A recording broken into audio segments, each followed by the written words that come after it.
আমি বলবো যে সমাজে যে বাল্যবিবাহ হচ্ছে এটার জন্য নানা সমস্যা দেখা দিচ্ছে।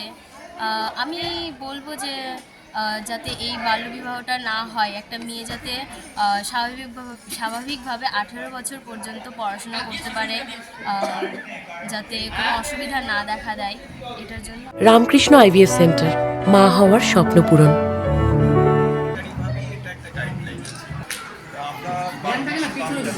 আমরা 4-5টা 20 বছর হ্যাঁ বলে প্রতি মাসে একটা করে আছে তো বাবা পেছনে আছে দেখো কে হ্যাঁ এরকম দেখা যায় হেডমাস্টার আসবে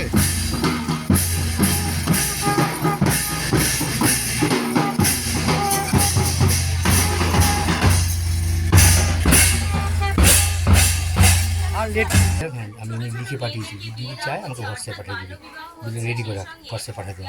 আর্লি প্রেগন্যান্সি অর্থাৎ কম বয়সে মা হচ্ছে।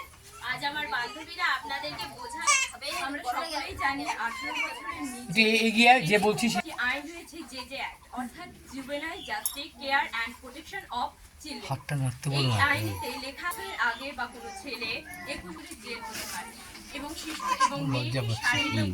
শারীরিক ক্ষতিও হতে পারে। সবজিটা কি আছে আজকে আমাদের কর্মসূচির উদ্দেশ্যটাই হলো যে বাল্যবিবাহ রোধ নিয়ে। আমরা দেখেছি যে আমরা 14টা জিপিতেই আমরা কাজ করি, তাতে আমরা দেখেছি যে কিছু কিছু জিপিতে বাল্যবিবাহের হারটা বেড়ে যাচ্ছে। ঠিক আছে, যেমন একটা বাহিনী জিপিতে আমরা অঙ্গনওয়াড়ি সেন্টারগুলোতে বা আশাদিদির কাছ থেকে যখন রিপোর্টটা নিয়েছি বা বুঝেছি, দেখা যাচ্ছে টিনেজ প্রেগনেন্সির পরিমাণটা হারটা বেড়ে যাচ্ছে। কতগুলো আছে এখানে মোটামুটি তাও একটা ভালো একটা জায়গায় পজিশনেই আছে। তো যাই হোক, আমরা কত অঙ্গনওয়াড়ি সেন্টার কতগুলো আছে অঙ্গনওয়াড়ি সেন্টার এখানে আছে আমার 37টা মতো। 37টা থেকে রিপোর্ট এসছে মোটামুটি কম বেশি সব জায়গায় একটু একটু আছে।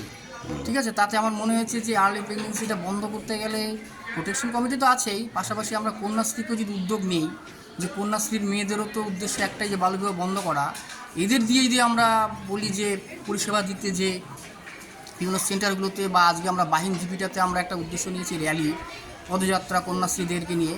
ওরা কি বাড়ি বাড়ি গিয়ে বোঝাবে হ্যাঁ, বাড়ি বাড়ি গিয়ে বোঝাবে, প্লাস পুরো বাহিনী জীবিটাই আজকে ওরা পদযাত্রা করে ঘুরবে। ওদের একটাই বার্তা দেওয়া যে আপনারা মেয়েদের স্কুলে পাঠান, ওদের বাল্যবিবাহ দেবেন না। কারণ বাল্যবিবাহ দিলে কিন্তু আমাদের যে অ্যাক্ট অনুযায়ী যে রাইটসগুলো রয়েছে, যেমন রাইট টু সার্ভাইভাল বেঁচে থাকার অধিকার, রাইট টু ডেভেলপমেন্ট বিকাশের অধিকার, রাইট টু প্রোটেকশন সুরক্ষার অধিকার এবং রাইট টু পার্টিসিপেশন অংশগ্রহণের অধিকার, অধিকারগুলো ভেঙে যাচ্ছে। এরা স্কুল ড্রপ আউট হয়ে যাচ্ছে, শিক্ষালো থেকে বঞ্চিত হয়ে যাচ্ছে। এই যে